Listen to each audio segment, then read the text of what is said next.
Buongiorno a tutti.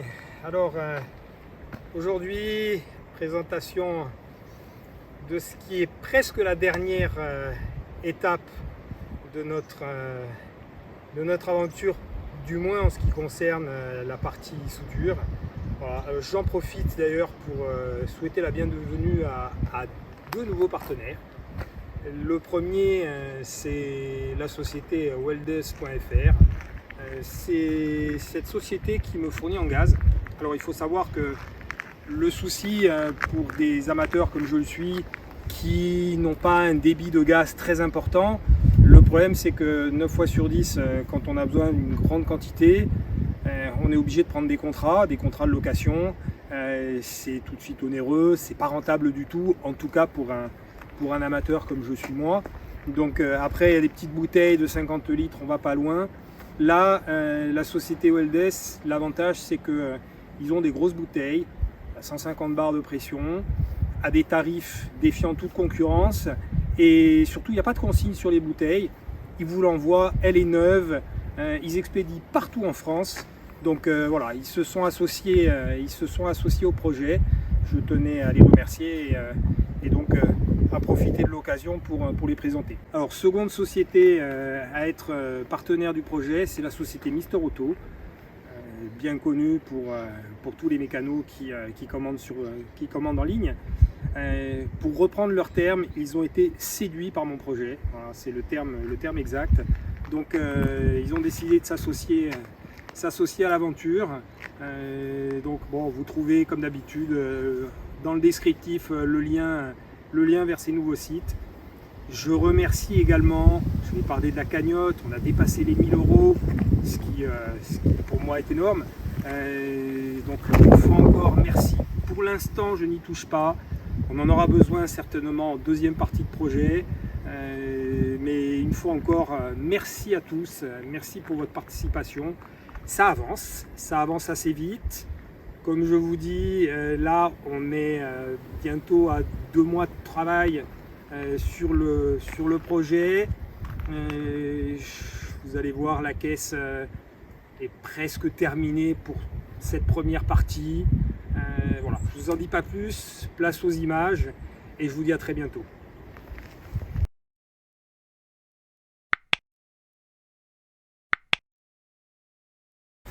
Alors j'ai reçu hier un colis de la poste. Oh, c'est l'un d'entre vous, Fabien, je te remercie, il se reconnaîtra, qui m'a envoyé un colis de matériel. Alors c'est totalement désintéressé, je le remercie doublement pour ça. Donc une magnifique paire de lunettes. Je vais enfin pouvoir quitter mes lunettes de ski, bon, qui fonctionnent, hein, mais voilà, pour ces belles lunettes qui vont me permettre de meuler. Il m'a fourni des gants. Pareil, hein, je pense que ceux-là, ils ont fait leur temps. C'est sûr que ça a un peu plus de classe. J'ose à peine les utiliser pour pas les salir. Voilà, des gants aussi qui vont être parfaits pour l'électrolyse. Donc, voilà, encore un grand merci à toi. Voilà, c'est des petits gestes qui font chaud au cœur et qui permettent aussi d'avancer plus vite. Donc je vais m'y remettre tout de suite parce qu'il y a encore du travail.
Voilà ce que c'est quand il n'y a plus de dégrippant.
C'est juste épuisant.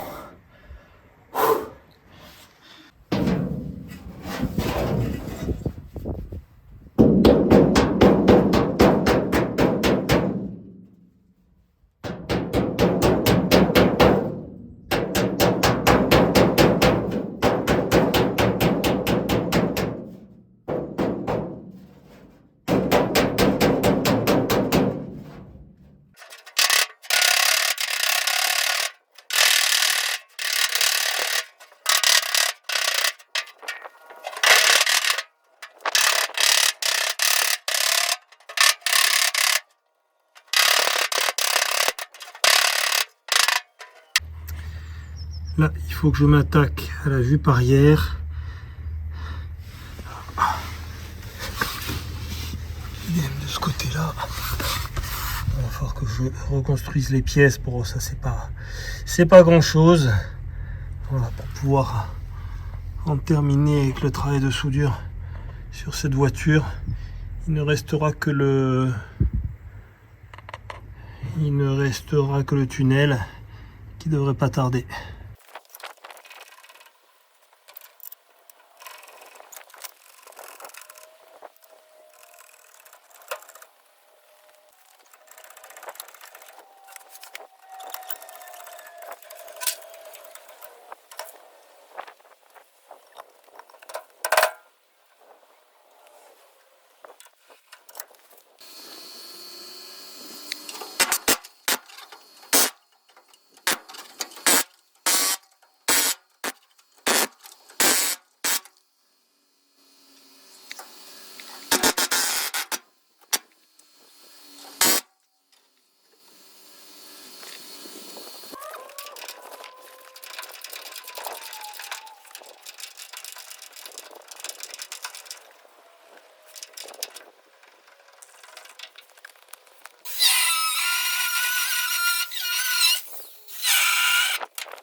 Beaucoup d'entre vous se disent le poids de la soudure va être assez important sur cette voiture. Voilà, j'ai passé ma première bobine de 5 kg, bon, sachant que à mon avis j'ai fait les 9 dixièmes de ce qu'il y avait à faire, donc logiquement là j'en ai commandé une autre. En attendant, j'ai bien d'autres choses à faire sur cette voiture, donc voilà, pour les soudures on attend la nouvelle bobine.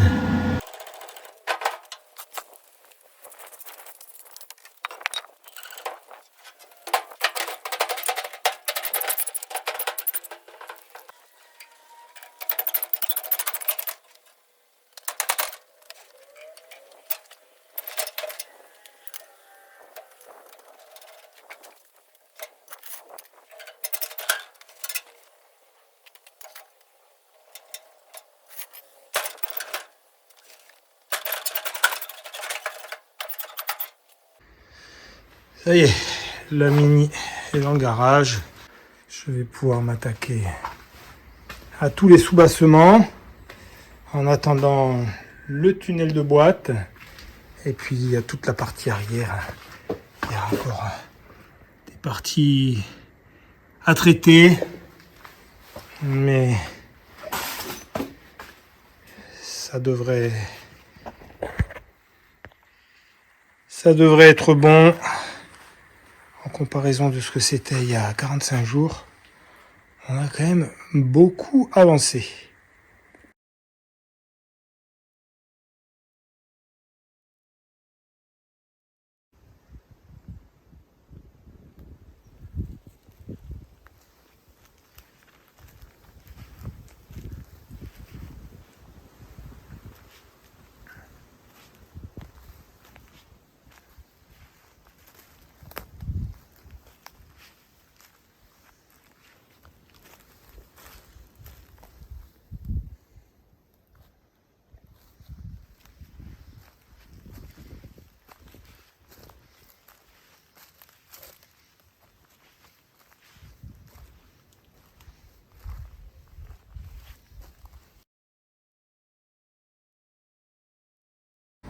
Alors aujourd'hui on travaille dans le garage. Bon, j'espère que vous m'entendez. J'ai une petite extinction de voix et je dois avouer que l'école ne favorise pas le repos de ce côté-là. Voilà, donc on est au garage. J'ai dû fermer parce que dehors c'est tempétueux. Il y a un vent à décorner les deux. Donc voilà, quand je vous dis que c'est Noël tous les jours dans ce projet, là j'ai une partie des éléments que j'ai reçus de chez RRS, donc tous les éléments spécifiques de compétition, baquets, les extracteurs, donc il y a un peu de tout, il y a les harnais, enfin bref. Voilà. J'ai reçu également la fameuse traverse de chez Datch. C'est une belle traverse toute neuve, donc comme vous pouvez voir, qui n'a vraiment pas la même forme que celle de la voiture. Donc ça va être le gros travail de la journée, je pense. Et puis ensuite je terminerai sur la partie arrière avec la jupe inférieure. Et en toute logique, je devrais être arrivé au bout de tout ce qui touche à la soudure.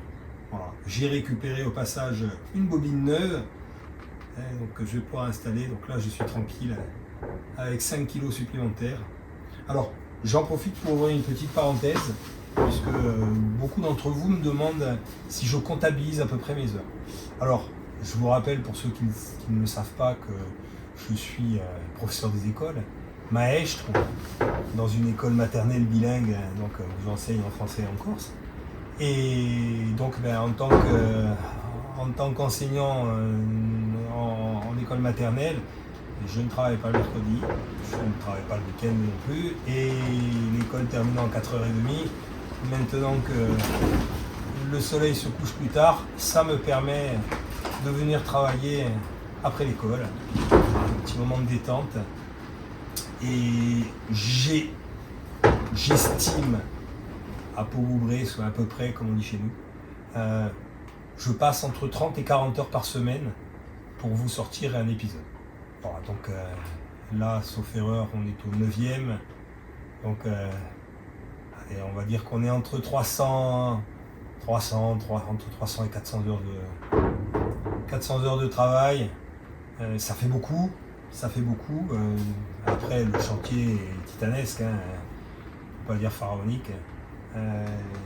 Donc, c'est logique que je passe autant de temps. Après, je pense que sur une restauration plus classique, où on n'a pas tout à reconstruire et on n'a pas tout à reprendre d'autres véhicules, ça prendrait certainement moins de temps. Mais c'est vrai que toutes ces vidéos ont tendance à trahir un petit peu la réalité, parce qu'on a l'impression que ça avance vite, alors qu'en fait il y a des heures de travail derrière.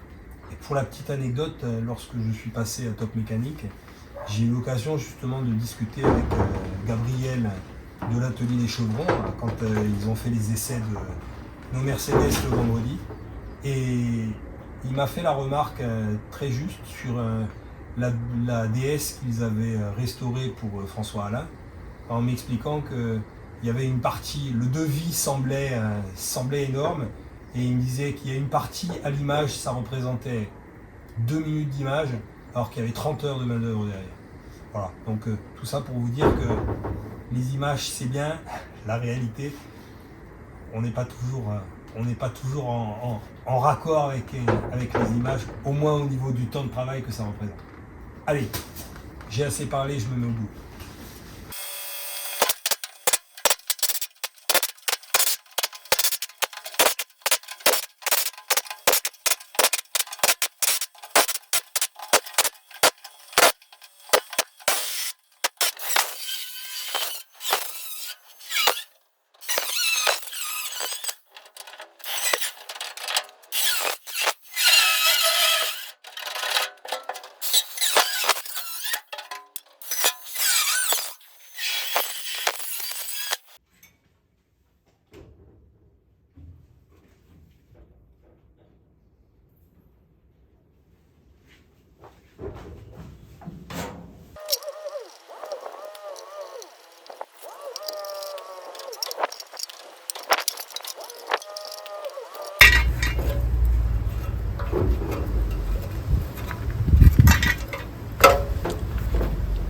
Alors, juste pour l'explication, cette partie-là provient donc de l'épave numéro 5, donc celle qui avait complètement brûlé. C'est un ancien tunnel. Ça, c'est simplement parce que sur les versions 850 cm3, il y avait la prolonge de boîte qui sortait par là. Voilà, donc, je vais refixer. Par contre, je vais essayer de voir pour récupérer cette partie ici, que je vais regreffer sur la voiture avant de pouvoir remettre, non pas celle-ci, mais le tunnel neuf. Voilà, donc il va falloir que je dépointe. Petit travail en perspective.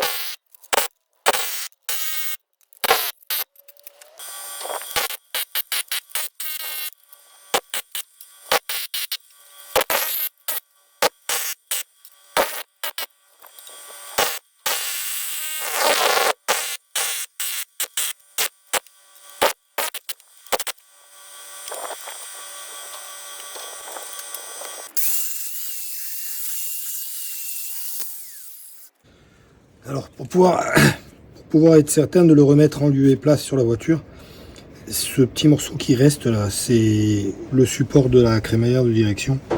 Donc je vais pouvoir repositionner ça en lieu et place, voilà, sans me tromper.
Alors, je vous épargne.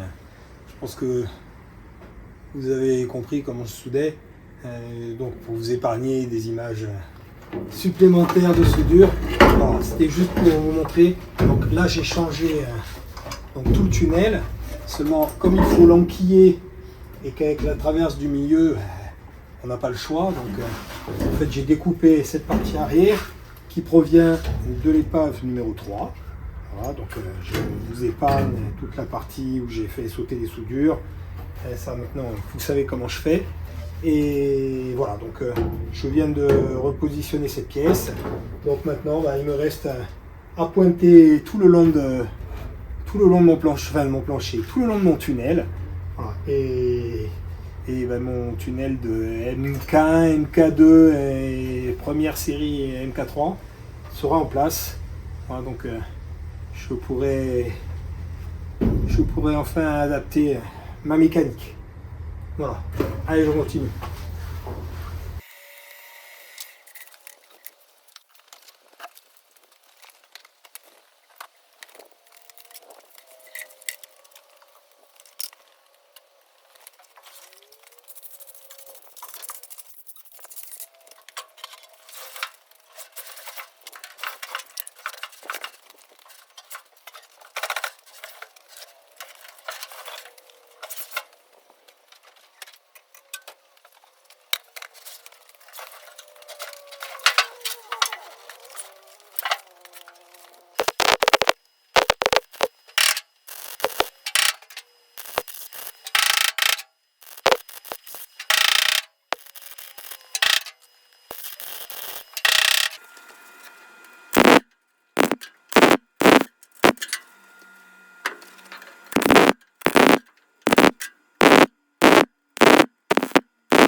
On a un peu la tête à l'envers.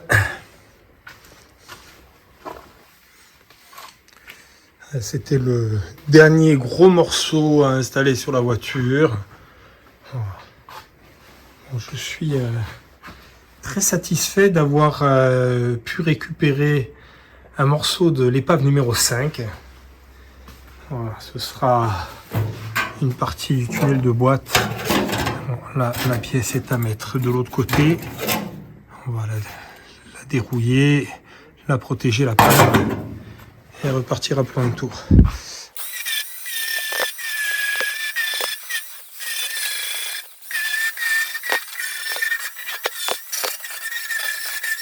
Allez, je profite que la caisse soit retournée. Je vais mettre en place les premières pièces spécifiques de compétition. Voilà, ce sont les contreplaques de fixation des harnais sur la plage arrière. Donc là, je vais repérer le trou pour pouvoir percer. Je vais mettre un boulon derrière pour les fixer et ensuite soudure.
Alors, ça n'est pas dans mes habitudes de clôturer mes vidéos par un petit discours, mais il est probable, pour l'instant rien n'est moins sûr, mais il est probable que la semaine prochaine, vous n'ayez pas de vidéo, pour une raison toute simple, c'est que nous reprenons la saison de rallye, et à une semaine de la course, la voiture, ça fait juste des semaines qu'elle est dans le garage, qu'elle n'a pas tourné, que j'ai pas pris le temps de tout contrôler, de modifier aussi certains éléments pour qu'elle reste conforme à la réglementation qui change tous les ans.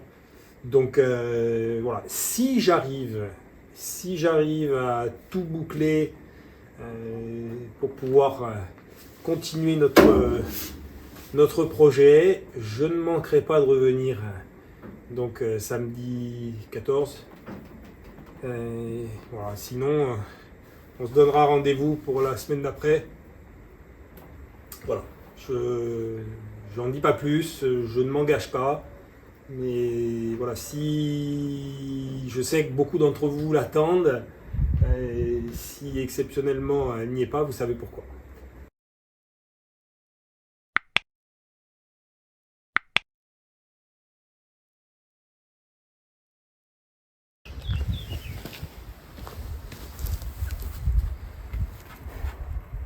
Allez, on va attaquer par un peu de mécanique.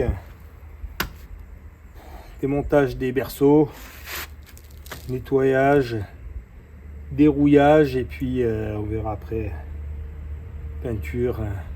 Voilà, sachant que il faut impérativement qu'une fois que la caisse est prête, que je puisse reposer la voiture. Donc tant qu'à faire, autant la reposer avec un berceau en bon état. Allez, c'est parti.